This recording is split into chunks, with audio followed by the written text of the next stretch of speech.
Assalamualaikum warahmatullahi wabarakatuh. Halo sahabat kanal pengetahuan Islam. Kali ini kita akan membahas Ibnu Al-Baitar, pakar ilmu botani asal Andalusia.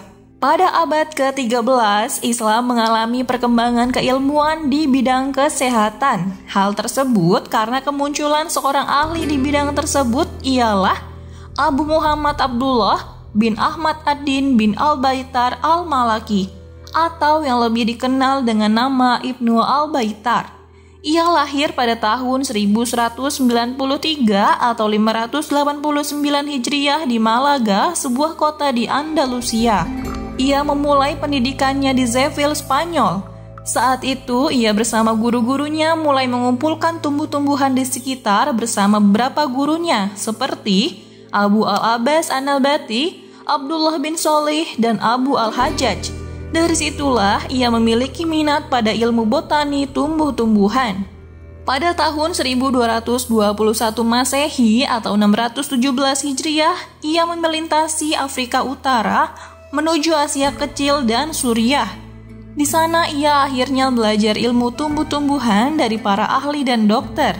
Ia menekuni bidang tersebut sampai akhirnya ia diangkat menjadi kepala herbalis di bawah kepemimpinan dinasti Ayyubiyah. Namun tidak hanya berhenti di situ, ia terus melakukan pengembaraan untuk menemukan tumbuh-tumbuhan untuk diteliti, sampai akhirnya ia bertemu dengan seseorang yang kemudian menjadi muridnya dan penerusnya. Ialah Ibnu Abu Usaibah. Ia menuturkan bahwa Ibnu Al-Baitar sangat mengerti tafsir-tafsiran dari buku Dioscorides dan membacakan kepadanya. Dioscorides adalah seorang ahli farmasi berkebangsaan Yunani yang hidup pada tahun 270 Masehi.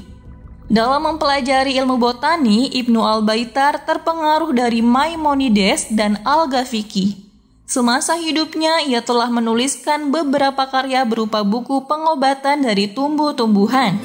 Ada yang merupakan temuan dari ia sendiri, ada juga yang merupakan penjelasan dari buku-buku karangan ahli kesehatan sebelumnya seperti Ibnu Sina, Al-Qasim Az-Zahrawi, Al-Ghafiqi, dan lain-lain. Ia menulis buku yang berjudul Al-Jami' li Mufradat Al-Adwiyah wa Al-Agziyah, atau artinya kompendium obat-obatan dan makanan bergizi. Buku ini dikarang olehnya untuk Sang Raja Malik As-Saleh, salah satu pimpinan dinasti Ayyubiyah, karena ia hidup di zaman tersebut. Bukunya berisi kumpulan temuan racikan obat-obatan dari para ahli terdahulu. Terdapat 2.300 lebih yang di dalamnya terdapat 150 catatan dari para ahli sebelumnya hingga ke zamannya.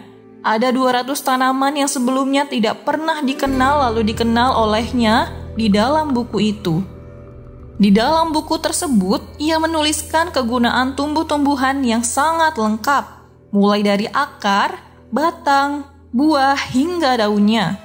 Tidak hanya kegunaannya, bahkan ia juga menuliskan bagaimana pengolahannya dan cara penggunaannya kepada yang sakit. Buku ini benar-benar memberi penjelasan yang rinci. Istilah-istilah dari tanaman tersebut tidak hanya ditulis menggunakan bahasa Arab, melainkan juga bahasa Persia, bahkan bahasa Berber. Karyanya yang satu ini dikagumi oleh bangsa Barat dan dijadikan rujukan. Di sana ia dikenal dengan nama Alpetragius. Karya lainnya tentang ilmu botania adalah Al-Mughni fi Al-Adwiyah Al-Mufradah, atau artinya kompendium obat-obatan yang berguna. Buku ini ditulis oleh orang yang sama, yaitu Malik As-Saleh. Tidak jauh berbeda dengan buku sebelumnya, buku ini berisi tentang tumbuh-tumbuhan, kegunaannya, dan cara pengolahannya. Ibnu Al-Baitar wafat di Damaskus pada tahun 1428 Masehi saat usia yang ke-55 tahun. Semoga kisah-kisah ini dapat menambah pengetahuan kita tentang Islam. Wassalamualaikum warahmatullahi wabarakatuh.